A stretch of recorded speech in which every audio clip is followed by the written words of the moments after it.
One of the things I know that you've done work on is focus groups as a feminist method, and I wonder if you could talk a bit about that.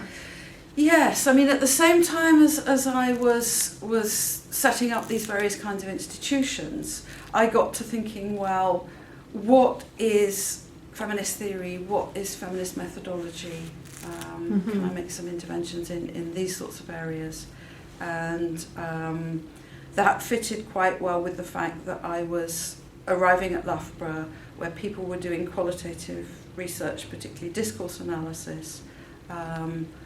And I got particularly interested in focus groups as a method because they seemed like an approach that would be suited to incorporating a variety of different feminist concerns.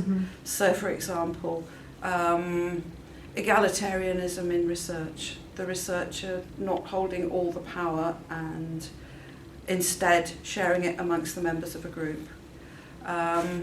Something that was kind of comfortable, not too alien, not too threatening, where women could sit round and talk roughly equivalently to an ordinary everyday conversation.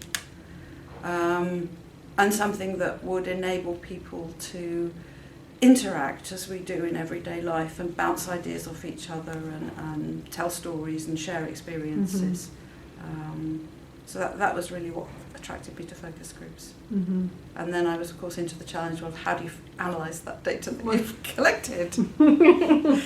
So that was where the discourse analysis initially that I was becoming familiar with at Loughborough came in. And then once I got dissatisfied with that, I went and retrained as a conversation analyst at UCLA with Manny Shegloff, and started using conversation analysis to analyse focus group data too.